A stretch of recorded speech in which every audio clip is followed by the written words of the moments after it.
Section 11 of the same constitution says that, look, when there is a state of emergency, it's only the National Assembly that can make laws for a state House of Assembly. Now, President Tinubu has appropriated unto himself the powers to make laws for the Rivers State House of Assembly. That's an impeachable offense. I don't know whether the National Assembly will have the courage either to reject his gazetted proclamation or to proceed on an issue of impeachment against him for violating the Constitution of the Federal Republic of Nigeria. Now, the other relevant portion of the Constitution is Section 188. Section 188 of the Constitution spells out how a governor can be removed from office. A governor cannot be removed from office by the proclamation of the President of Nigeria. It can only be removed if there is gross misconduct, as put as an allegation by the House of Assembly, and then the CJ is advised to form a panel of reasonable people, people of distinguished qualities in the state. And if that panel now decides within the purview of Section 188 that those allegations are wrong, that puts an end to that process. The president has not followed that. He has acted unilaterally. Section 1, subsection 2 of the same constitution says that this country called Nigeria cannot be governed except by the provisions of the constitution.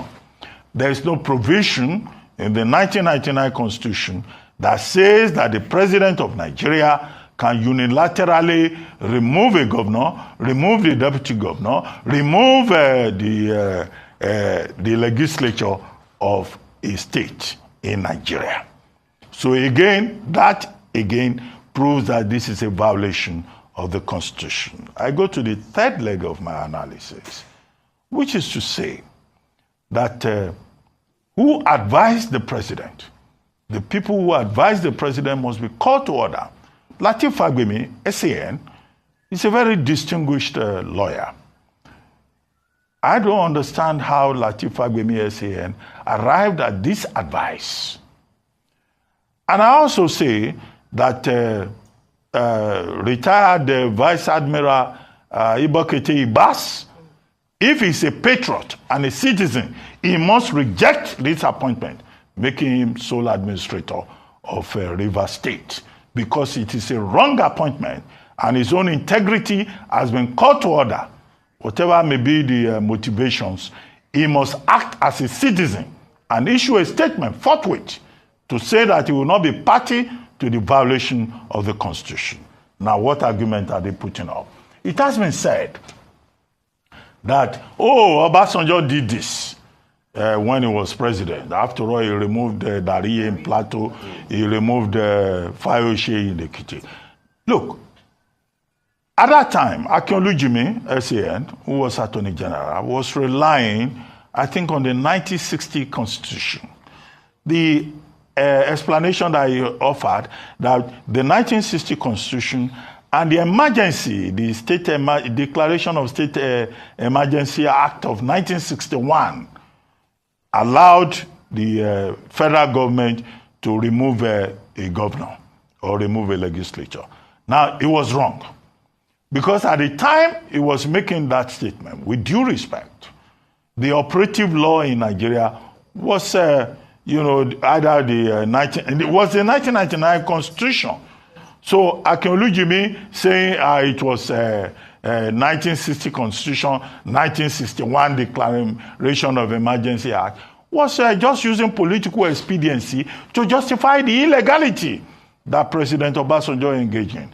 And people who are quoting the Obasanjo president must realize that an armed robber cannot say that because one armed robber got away with it, so you also have a right to commit armed robbery.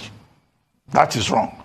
The second point that I would like to make, again with due respect, is that people have been referring to the Jonathan period that Jonathan declared a state of emergency in about 3 states of the Federation, Adamawa, Borno, I think Yobe.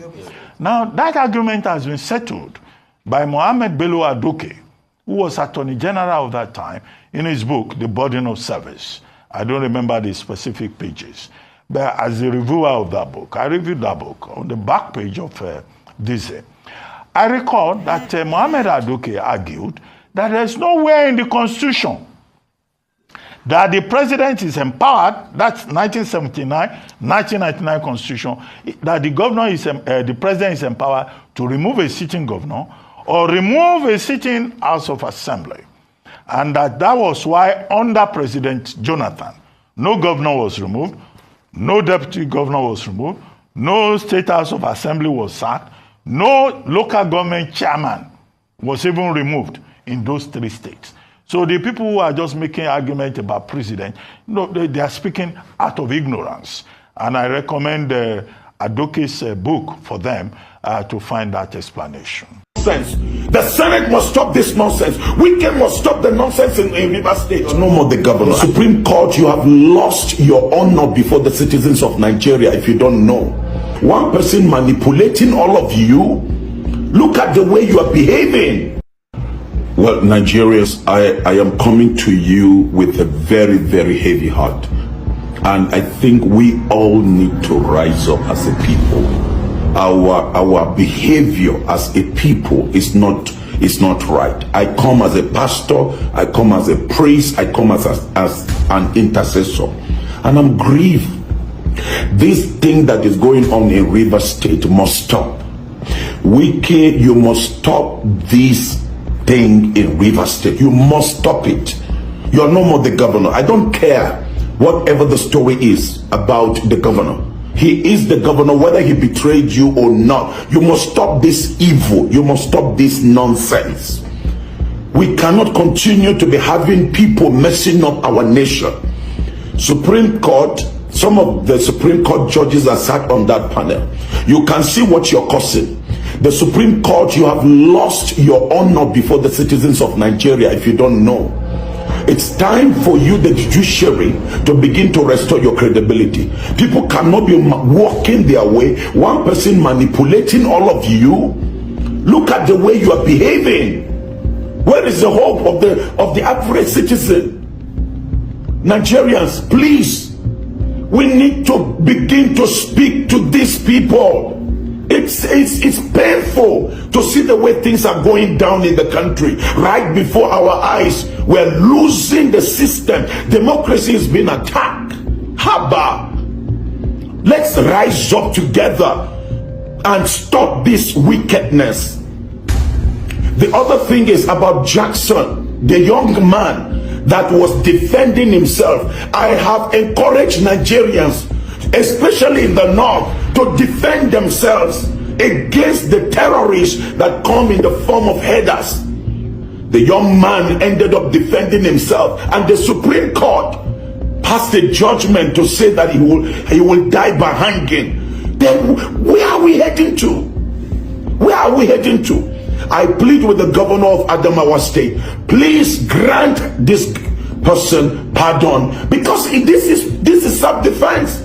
I know what I've gone through even some weeks ago in my farm with some of the Fulani headers. Let's begin to do things right in the nation. And the Senate, I am speaking to all of you senators of Nigeria.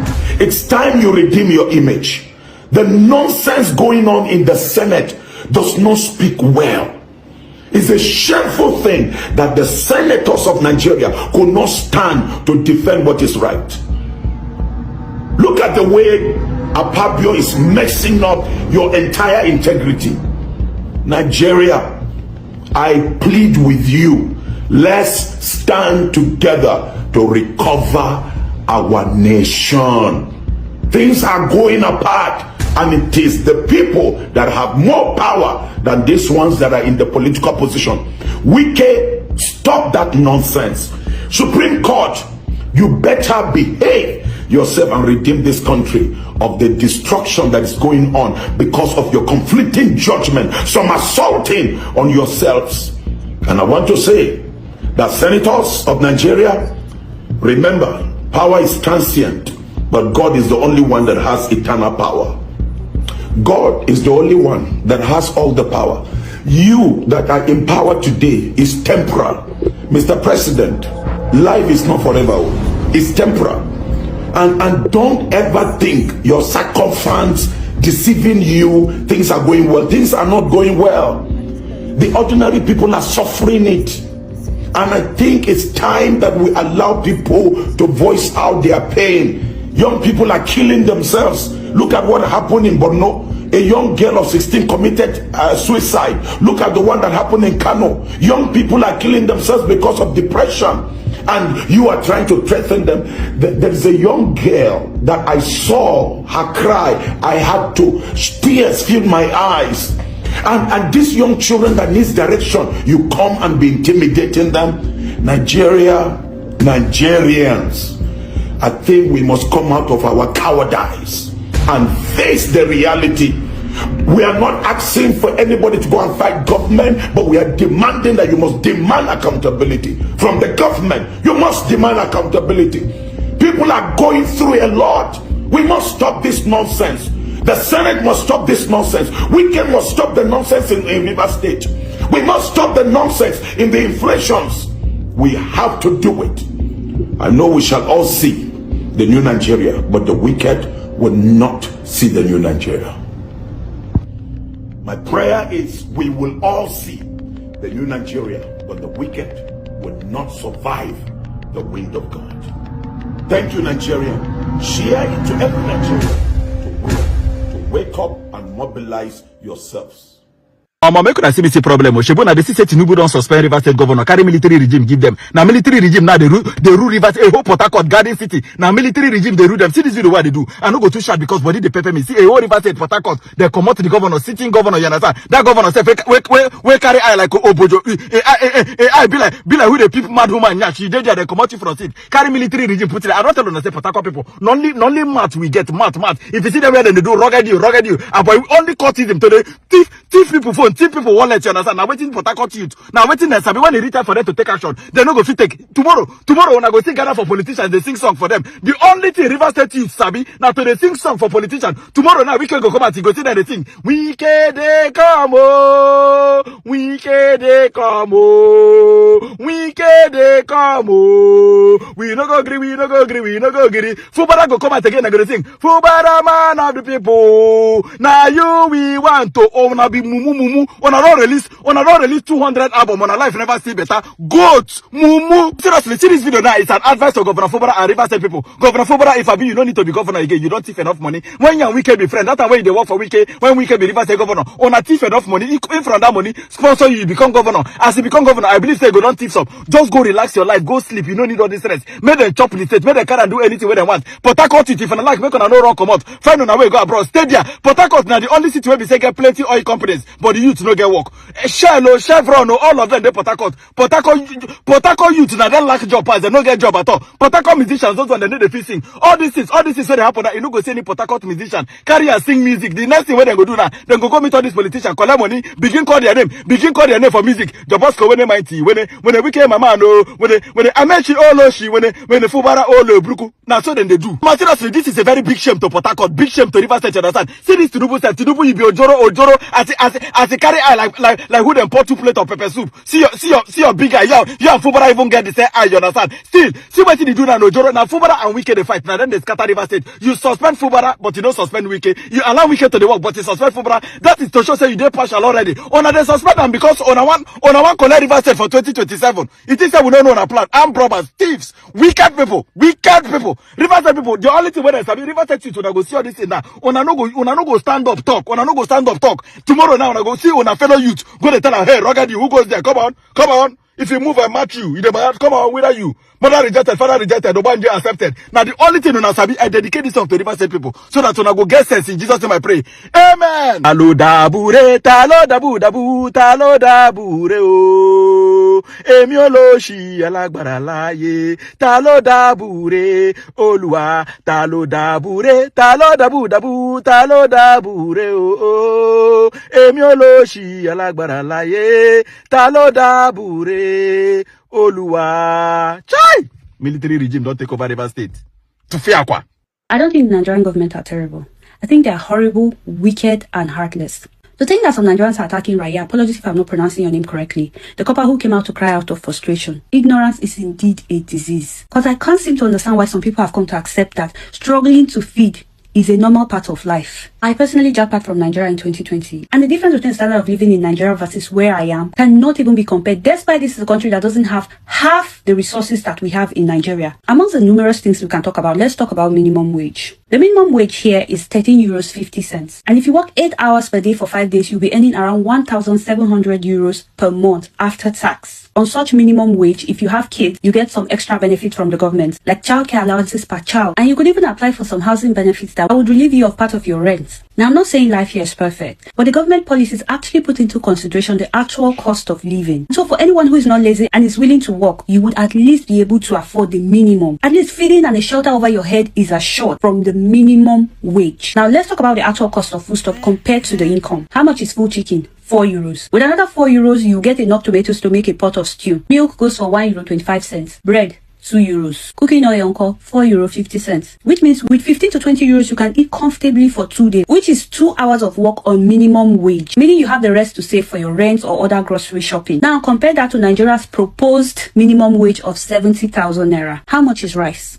How much is oil? How much is a kilogram of chicken in Nigeria? Maggi, salt, onions. That's already over 5,000 naira gone. 70,000 naira per month for minimum wage equals 3,500 naira per day. So after spending 5,000 naira, which is more than a whole day's work, how do you expect the people to feed? How do you expect them to save for their rents? How do you expect them to pay their children's school fees? How many schools are free? Do we have free education in Nigeria? Over here, education is free. You don't have to pay unless you feel like you have the money and you want to put your kids in private school. But the free education in Nigeria, is that not what VDM is still trying to see how we can fix the classrooms? And yet, when people cry and they dare call out the government, some people will come out and be talking rubbish. They have the audacity to threaten them instead of us to stand together and see that the government does what they are supposed to be doing. The fact that we cannot come out to cry or express our feelings anymore is a deep problem that needs to be addressed. Let's be real. The government is pushing girls to become oloshus, the guys to do rituals or yahoo. Because how can someone who is working full-time not be able to afford to feed, pay their rent, or pay their children's school fees? What do you expect such a person to do? And you know what hurts the most? Nigeria has everything needed to be great. We have one of the best weather in the world. We have the population, we have the resources, yet we're all forced to run to other countries that do not have half the resources or brain power that we have in Nigeria. We contribute to their greatness. We work hard. We build their economies. And yes, they pay us well. A comfortable life and peace of mind. But I will give up half of what I'm earning here to go back to Nigeria if only Nigeria was safe. But how can I return to a country where my primary concern will be my safety? How can I go back when every day my number one prayer is that my family members over there are safe, when life itself is not guaranteed? If anything happens to anybody, what is the guarantee that there will be justice for the person? Enough is enough. We all have to stand up and fight this fight because we elected these people there, and so they are accountable to us. Enough is enough.